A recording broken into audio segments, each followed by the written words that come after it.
Hai dan salam sejahtera.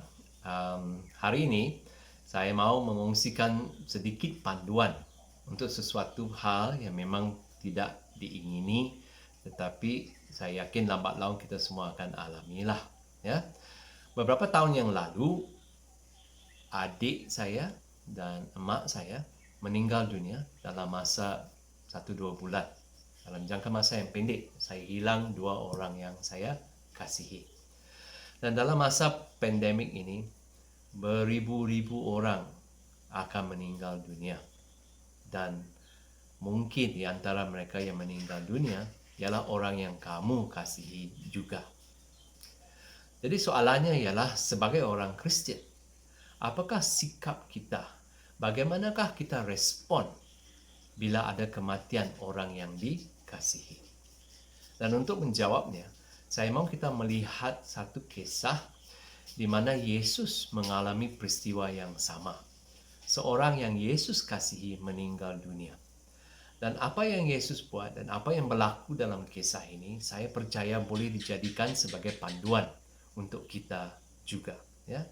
Kisah ini diambil daripada Yohanes 11 ayat 1 hingga 45. Yohanes 11 ayat 1 hingga 45. Kisah kematian Lazarus, kawan baik, orang yang dikasihi oleh Yesus. Ya, mari kita lihat apa yang berlaku di sana. Dan dari kisah ini saya telah petik 5 perkara yang saya percaya adalah sehat dan baik kita buat bila orang yang kita kasihi meninggal dunia.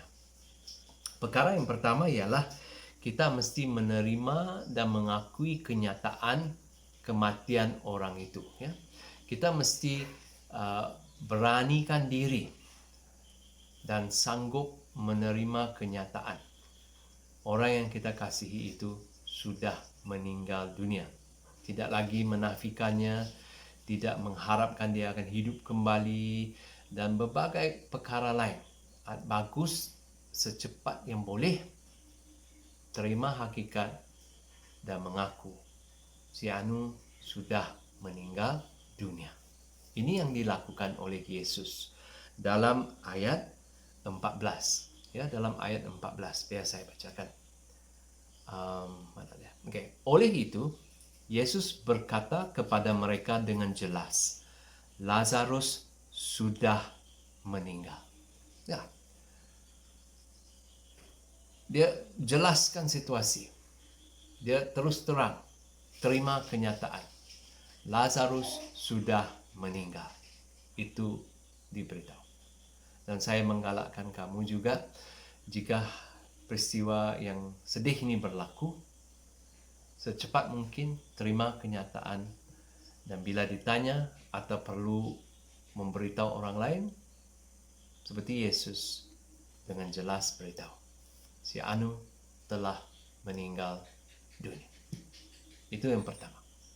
Kedua, saya mau galakkan ini kerana saya dapati ada fahaman Kristen yang tidak menggalakkannya.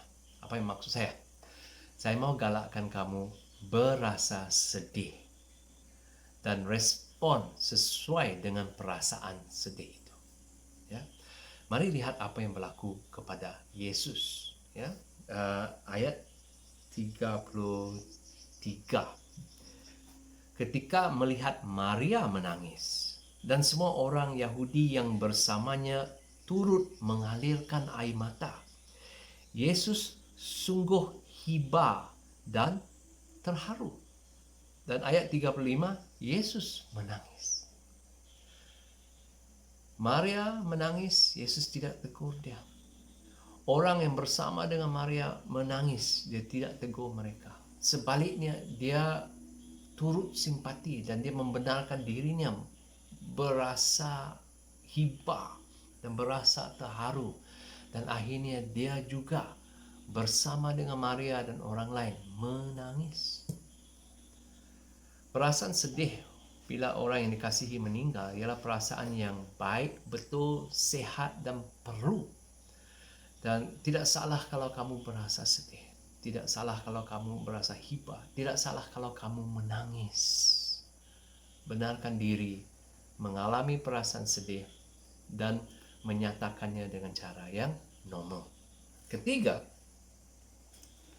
ada masanya bila orang yang dikasihi itu meninggal dunia, kamu marah, kamu ada banyak soalan, atau dengan erti kata lain, kamu mau cari gaduh dengan Tuhan. Dan nasihat saya ialah teruskan. Bersoalah kepada Tuhan, marah Tuhan, tanya Tuhan, kenapa Tuhan, mengapa Tuhan. Ya, ini satu reaksi semula jadi bila kita hilang orang yang kita kasihi, dan tak harus ditapuk, dipendam. Dan Tuhan tak akan merasa tersinggung atau terhina kerana kamu mencari gaduh dengan dia.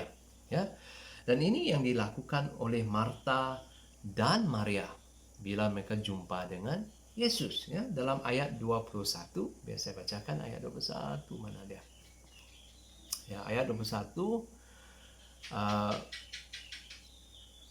Marta berkata kepada Yesus, "Ya Tuhan, kalaulah engkau ada di sini pada waktu itu, tentu saudaraku masih hidup." Dan ayat 32, setelah Maria melihat Yesus, dia berlutut di kakinya lalu berkata, "Tuhan, kalaulah engkau ada di sini pada waktu itu, tentu saudaraku masih hidup." Dengan maksud lain, Tuhan, kenapa kau lambat? Tuhan, kalau kamu datang, kalau kamu buat ini, kalau kamu bertindak, dia tak akan mati. Tapi kamu tak bertindak, kamu tidak melakukannya, kamu tidak datang. Dan mungkin ini ialah perasaan dan persoalan yang kamu ada, yang kamu mau luahkan pada Tuhan. Lakukannya. Lakukannya. Sangat sehat, dan ingat Tuhan akan mendengar dan dia tak akan menghukum kamu. Perkara keempat ialah banyak kali bila ada kematian orang yang kita kasihi, lagi-lagi bila kita anggap kematian itu sesuatu yang, cara kematian yang tidak diingini, kematian yang kita anggap tragis, kematian yang kita mengganggu iman kita sehingga kita terfikir ada Tuhan atau tidak kalau orang yang saya kasihi mati seperti ini, mati dalam keadaan seperti ini. Kadang-kadang iman tergugat. Dan nasihat saya ialah dalam masa-masa yang susah dan sedih seperti ini, memang iman kamu akan tergugat, tetapi ingat, jangan lepaskan iman kamu pada Tuhan. Tetap percaya pada Tuhan, tetap berpegang pada Tuhan, kerana ini ialah masa yang paling perlu kepercayaan pada Tuhan. Ini ialah masa paling perlu iman yang kukuh dalam Tuhan. Jadi jangan lepaskan kepercayaan kamu dalam Tuhan, walaupun situasinya mungkin tidaklah seperti yang diingini. Contoh ini saya ambil daripada Maria sendiri. Bila semua ini terjadi dan dia marah dengan Yesus kerana lambat dan tidak datang dan selamatkan saudara dia. Tapi dalam semua itu, inilah pengakuan dia dalam ayat 27. Ya. Bukan Maria, Marta. Marta menjawab, "Ya Tuhan, aku percaya bahawa engkaulah Kristus, anak Allah yang diutus oleh Allah dan akan datang ke dunia ini." Jadi dalam semua yang berlaku, Marta tetap percaya, Marta tetap yakin, Marta tetap berkata, "Saya masih percaya, engkaulah anak Allah, engkaulah Mesias yang telah dijanjikan Tuhan. Iman saya dalam engkau Yesus tidak tergugat." Dan terakhir sekali, saya yakin kamu tak mau terus sedih. Dan oleh itu, kamu mesti ada sesuatu yang boleh memberikan kamu dorongan. Ada sesuatu yang mesti boleh menghiburkan kamu. Dan bagi Marta, apa yang memberi dia penghiburan ialah keyakinan dan kepercayaan. Walaupun Lazarus sudah meninggal dunia, Yesus boleh dan akan melakukan sesuatu. Allah akan menghidupkan semula saudara dia. Saudara dia akan bangkit dari kematian satu hari nanti. Inilah pengakuan Marta dalam ayat 24. Dikatakan begini, aku tahu Lazarus akan hidup kembali pada hari akhir. Dengar baik-baik. Aku tahu Lazarus akan hidup kembali pada hari akhir. Ini yang menghiburkan. Ini yang memberi kekuatan kepada Marta dan Maria juga. Bahwa saudara mereka yang mereka kasihi yang sudah meninggal dunia akan dihidupkan kembali pada hari yang terakhir. Dan ini yang menghiburkan dia. Dan ini juga yang mesti menghiburkan kita. Ya, Rasul Paulus dalam 1 Tesalonika. Ya, Rasul Paulus dalam 1 Tesalonika 4. Mula dari ayat 14. Dia berkata begini. Ya, saudara-saudaraku, ayat 13. Ya, saudara-saudaraku, kami mau kamu mengetahui kebenaran tentang orang yang telah mati, agar kamu tidak bersedih seperti orang yang tidak mempunyai harapan. Kita percaya bahwa Yesus telah mati dan hidup semula. Kita juga percaya bahwa mereka yang beriman kepada Yesus dan kemudiannya mati akan dihidupkan kembali oleh Allah untuk hidup bersama dengannya. Dan ayat-ayat seterusnya berkata tentang bagaimana kita juga akhirnya akan dibangkitkan dan kita akan bersama dengan mereka yang telah mati sebelum kita. Ini ialah cara kita menghiburkan diri kita sendiri dan menghiburkan orang Kristen lain. Orang yang kamu kasihi telah mati, tetapi ingatlah, akan sampai harinya dia akan dihidupkan kembali oleh Tuhan. Dia akan dibangkitkan oleh Allah dan kita akan ditemukan kembali. Dan perpisahan ini ialah perpisahan yang sementara sehinggalah hari kebangkitan. Dan saya tekankan ini kerana saya dapati hari ini ada dua cara orang Kristen gunakan untuk menghibur mereka yang mengalami kematian. Yang saya sebenarnya secara jujur rasa ini tak membantu dan salah secara alkitabiah. Yang pertama ialah dia beritahu, jangan bersedihlah. Ya, yang kamu kasihi ini yang sudah mati sekarang berada di surga. Mengapa ini tidak berguna? Kerana yang bersedih itu bukannya bersedih kerana dia tidak tahu ke mana atau di mana orang yang dia kasihi yang sudah meninggal ada sekarang. Saya yakin kalau dia orang Kristen dan yang dia kasihi itu orang Kristen yang sudah meninggal, dia tahu orang yang meninggal itu ada di surga. Dia tak bersedih kerana itu.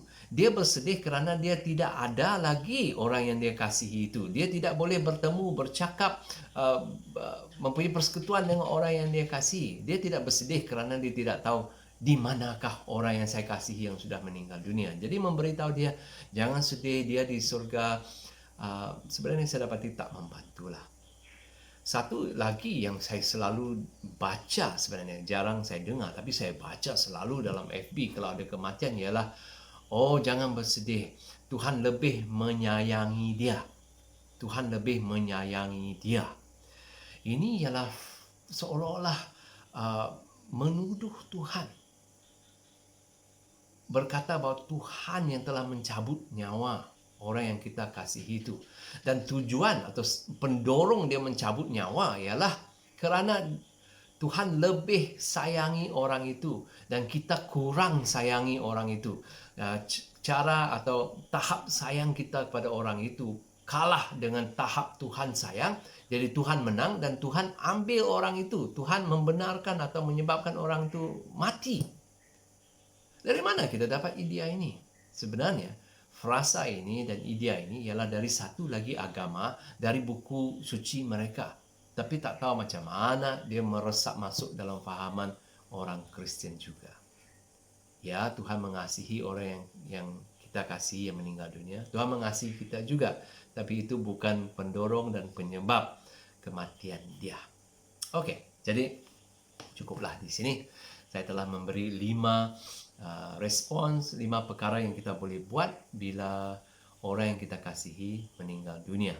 Yang pertama, terima dan akui hakikat kebenarannya bahawa yang kita kasihi sudah meninggal dunia.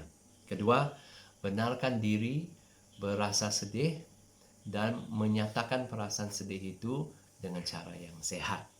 Ketiga, kalau kamu marah dengan Tuhan, kamu mau cari gaduh dengan Tuhan dan bertanya kepada Dia kenapa dan apa-apa sajalah hal kamu dengan Tuhan, nyatakan pada Allah dan urus dengan Dia. Dia tak akan marah dan Dia tak akan tersinggung. Dalam situasi yang sedih dan susah seperti ini, tetap percaya pada Tuhan. Kerana kepercayaan kamu dan iman kamu pada Tuhan dalam situasi seperti ini sangat perlu dan akan membantu. Dan terakhir, hiburkanlah diri kamu dengan kepercayaan dan kenyataan dan kebenaran Kristian ini. Orang yang kita kasihi sudah meninggal, tetapi dia akan dibangkitkan pada hari kebangkitan dan kita akan dipertemukan sekali lagi. Perpisahannya untuk sementara, menunggu hari kebangkitan. Tuhan berkati.